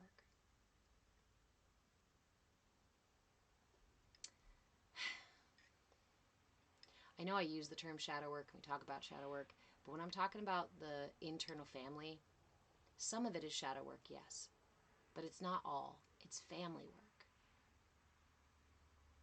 It's interpersonal work. Because not every aspect of the self is a shadow. And to refer to the entire internal family as the shadow, I think, is also a misdirection. And doesn't allow for how dynamic and what a spectrum of self that's available. Are there parts of myself that are shadow parts? Abso-fucking-lutely. Oh yeah. And there's still some shadows in there or that I have not even gone down to yet. I'll get there. Not today. Not today, shadow. Not today. But there's also parts of me that are my light, that are my hope, that are my joy, and they are not my shadow. However, at some point, they have been my shadow. That weaponizing of my love and care and compassion was my joy. I got joy out of helping other people. I still do get joy out of helping other people. But I found that when I cultivated my own joy and helped myself too, joy had her own energy. I couldn't access joy by herself. I only could access joy through weaponizing of my care because I didn't have a relationship with my own joy. I redirected that energy because that joy was shut down. I got the message that that was too loud, too big, too bright, too silly, too whatever, right? I was one of those kids. And so instead I turned it on caring for others. And so yes, it was my shadow. I had to do shadow work to separate those pieces. And when I plucked the shadow out of there, right, when I turned it around, it was light. A shadow is cast when there is light present. And so when we find our shadow within, remember that it is attached to light. I want to impress upon you all that no one is totally disconnected. No one is totally broken. No one is beyond repair. But it requires a personal choice to go through that. Try kind. You like the term spectrum in contrast to the word binary. That's what we're trying to get out of, because binary is this gross motor state. I keep thinking about it in terms of child development. When we're very young, we only learn the big moves, which says it's I'm awake or I'm asleep, right? I'm hungry or I'm not. I've shit myself or I'm dry. Like, these are very simple. Mom's here or she's not, right? But as we grow and mature and learn about our reality and explore our reality, we discover more subtle layers. This goes further than a lot of us get to, because culturally we're just taught to just get to the fine motor skills and the like higher, what is it called? Not higher thinking. Higher process, prefrontal cortex thinking. There's a something processing. There's a term. There's a term.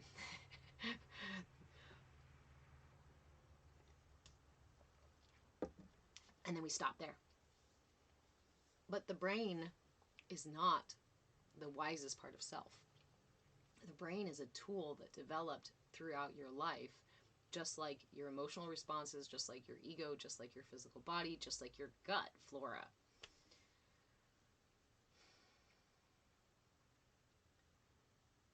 There is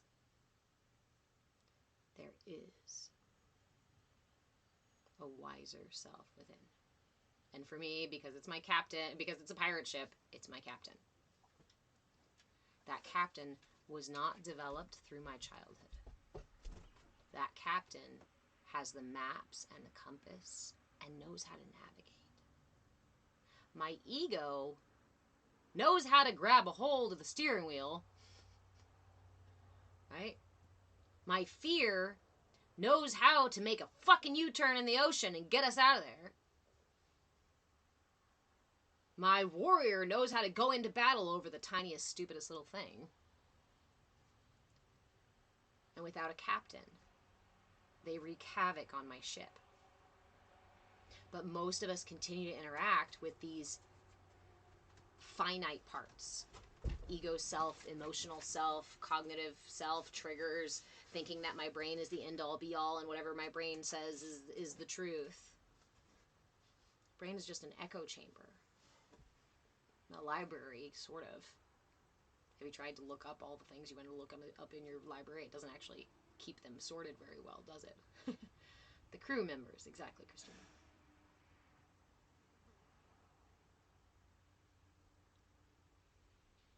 Andrew, I love you too, friend.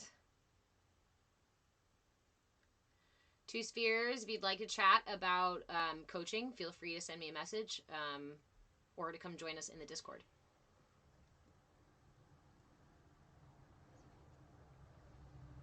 So, like I said, as a fun way for me to remind myself and offer you guys a reminder of these curiosity and willingness, intention and attention, right? I made some merch. I've got this shirt here. I think they might be actually on this thing. I don't know if you guys can see anything. I can't tell. So I do have a little shop that I'm playing with. Like I said, I'm not a huge fan of the TikTok stuff because they take a huge portion of what I make. However, this is fun stuff. It's got the intention, attention, curiosity, and willingness on here. There's several things. There's t-shirts, there's buttons, there's fanny packs, there's a yoga mat, some yoga pants, stuff like that. I'm just playing around with them. Feel free to check it out if you want it. It's just a way to support me, and it's a way to get a fun little thing. There's different designs. Let me know if there's something else that you want to see. Also, if you are an artist and would like to help me design some of these things, I'm happy to trade, offer membership and things like that, or merch and products and things. I don't know. Whatever. I like to trade. I like trade a lot. So, it is through these practices, cultivating my intention and my attention. Yes, Piss Falcon is.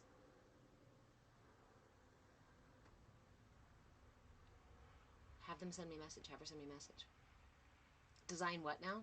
These little things that I've been designing for this intention, attention, curiosity, and willingness. These pieces that we talk about oftentimes in here, because these, when we rely on these pieces, these are the pieces that allow us to meet the different parts of ourselves. These are the pieces that make space for us to find our captain within. Because again, most of us are often operating from that place of ego, still in triggers, still in unconscious operations and patterns and energy, push and pulls. To really navigate through life, we need to find our captain. To find our captain, we've got to go within. Please do mention. Thank you, Andrew. There's a little shopping cart at the bottom of the screen now. Oh, cool. Yeah, I don't, like I said, I don't know how this works. And it's just a fun thing. I did choose all U.S. made products, so everything that you get is made here in the U.S., so we're not doing overseas shipping and stuff like that. And this is the only one I got so far, but I will tell you, it's a really nice soft shirt, and it smelled really good when I got it. Now it smells like me, but it smelled really good when I got it. So if anybody wanted to help me design this stuff, remember that I do offer memberships, but I also really love trade. Do I have to pay the bills? Absolutely. If you want to drop a donation in the tip jar, please do so. I have the link for Cash App in my bio here on TikTok, and I have the Linktree page at Move a Change. Gives you all the links for all the things. To grab membership, to join the Discord for free. Remember, we have a public Discord space where you can come in and explore this stuff. We chat at length about these things, and I also have other things and other events that are going on in there.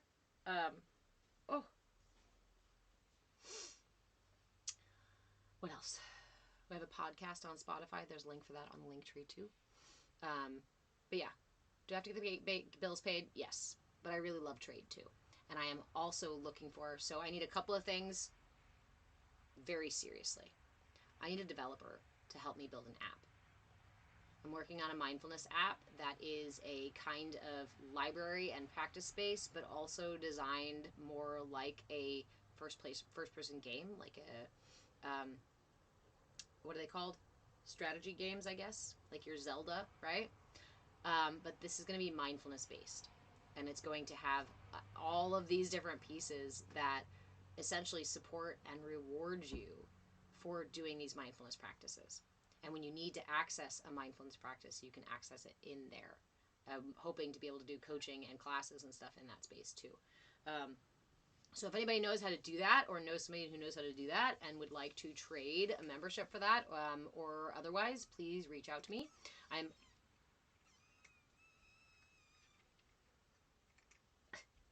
hoping to do this sooner than later. Did you guys hear that kitten?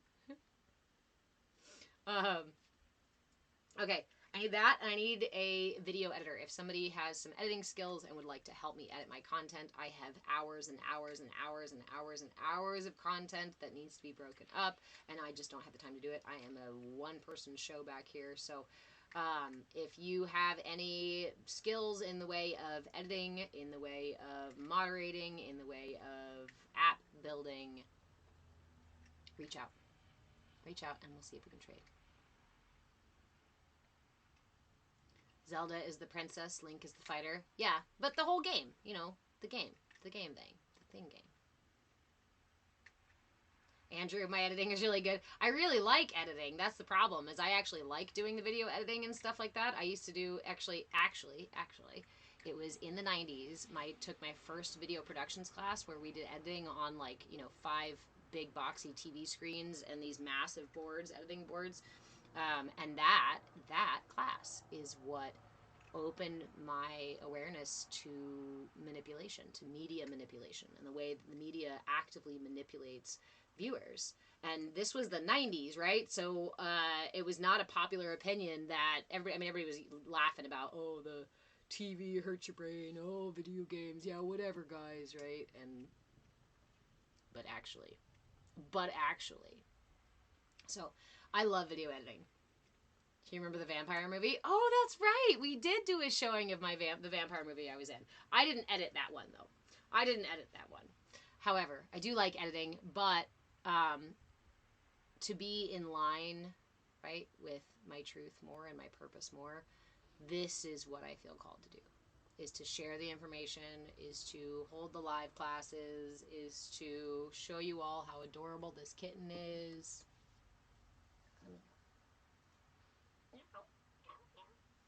Come here just for a second.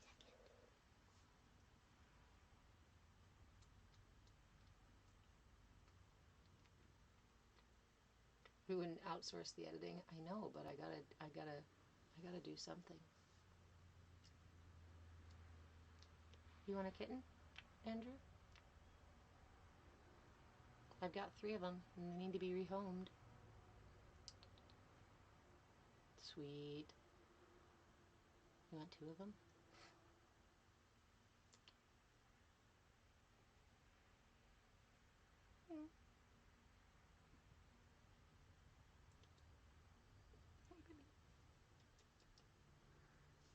We have been holding them. No, you don't want to. We have been holding them, petting, you know, getting in between their pads on their paws, putting our fingers in their mouths, like just really making sure that they are well handled. So come get one. I'll meet you halfway.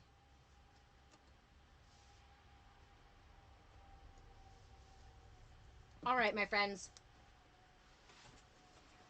We're gonna let Kitten nap here.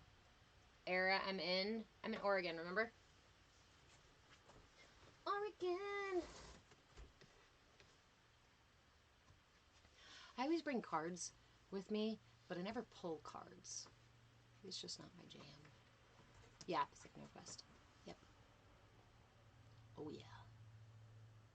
We haven't moved. We haven't moved. We are about to move. We are right in the middle of transition. The house here is selling, and we are going to be moving back into the RV. And every time we do so, I get really compelled to do another loop around the country. However, because we have 3 kittens, 2 cats, and a dog, and my kid, I'm like, you know what, maybe not this time. Maybe not this time. But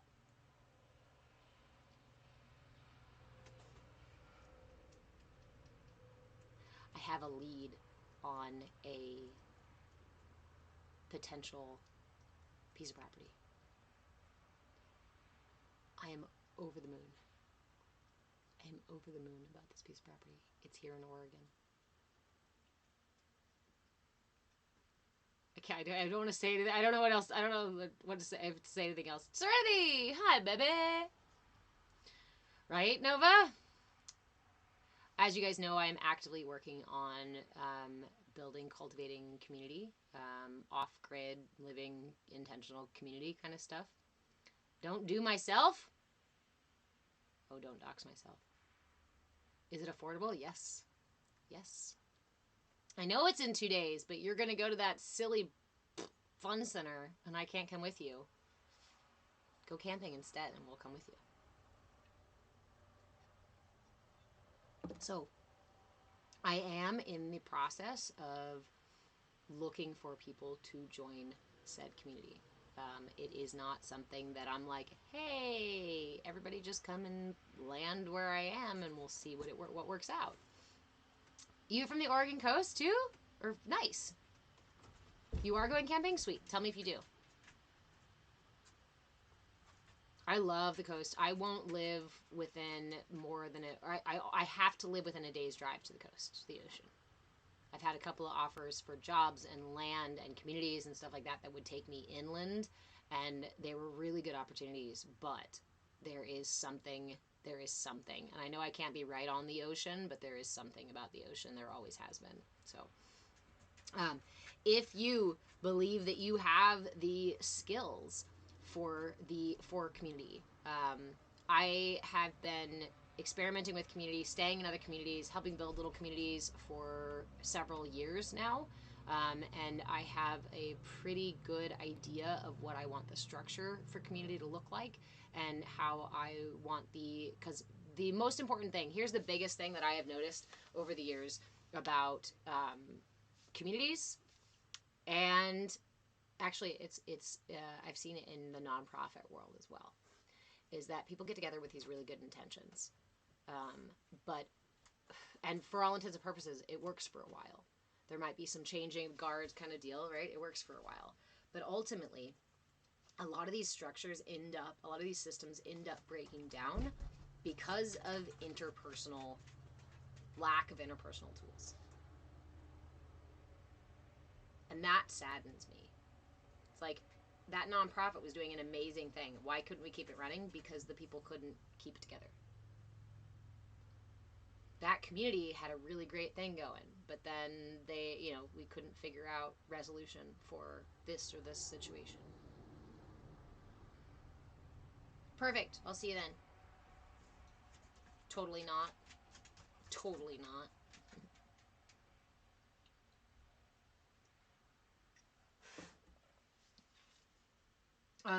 And actually, we have structured our Discord space, the conflict resolution in our Discord space, kind of similarly, in line with the way that I am structuring the community documents. If anybody's interested in looking through the community documents, actually, I'd be happy to post them in Discord. I'll go do that right after we get out of class. I'm gonna go make a space in Discord where I can post the documents for my community guidelines, because I'd love to have feedback from people. I'd love to open the discussion about community and conflict resolution and learning the tools for interpersonal communication that they almost called the app Bonfire. Discord? They almost called it Bonfire? I think would have been better as Bonfire than Discord. Every time I think about it, I'm like, Discord means not... yeah, there's discord between us.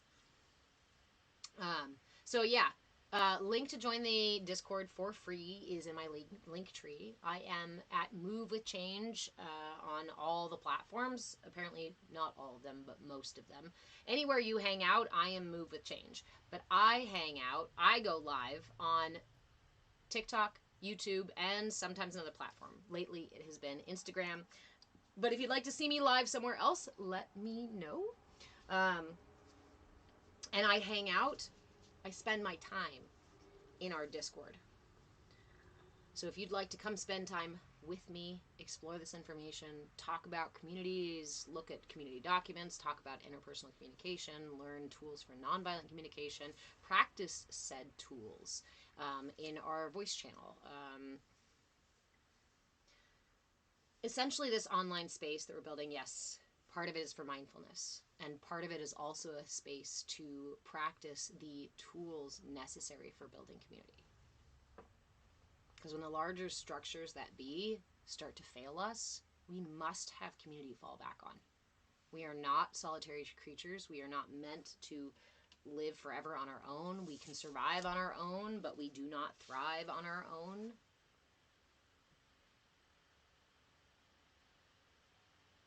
Stuff tough. That's funny. Discord was just the popular song the year it came out. So yeah, come join the Discord. Come hang out with me in there. I post mudras, meditations, everything from the socials comes into the Discord. We stream from the Gaia channel. If you guys have heard of Gaia, Gaia.com. It's got a lot of meditation, yoga, as well as documentaries on things like higher states of consciousness, as well as like series on supernatural stuff. And Gaia is a really cool platform. If you haven't explored their content, it's really cool stuff. And sometimes they have live talks and things like that. So I have a subscription to it, and I stream it into Discord, which, yes, they like give you permission with the membership that I have so that I can share it. What else in there? I don't know, just come in and check it out. If you want to support the work that I do, drop a tip in the tip jar, grab some merch, or grab a membership. If you want to get perks for supporting me, beyond just me saying thanks and I love you so much, then grab a membership where you can get group coaching, you can get access to my replay archive, or you can get private coaching. All of the explanation for all the stuff is on Patreon. I'm trying to streamline all of my stuff because I have too many apps and too many platforms that I use to make it all run. So we're going to be consolidating everything into Discord until we can get the app going. You'd be down to do some video editing? Sweet! That would be awesome. I'll send you a message.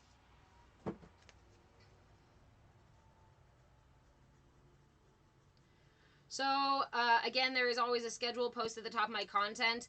I do have Friday night's Yoga Nidra right now, and I'm actually just trying to figure out how to do it best.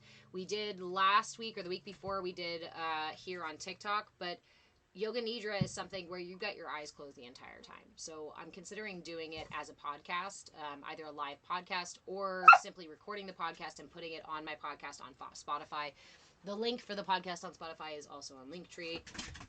It's hard to search for. But, so, I'll see what I can do about Nidra again tonight, but I am going to try to find a space to put regular Yoga Nidra classes. All of my classes are free, are public. And if you want anything that costs anything, reach out to me because I like to do trade. All right. I love you guys. I'm going to go make myself some lunch and check on my kid and throw the ball for this poor, unfortunate dog who has clearly never had anybody play ball with him. This, you mean?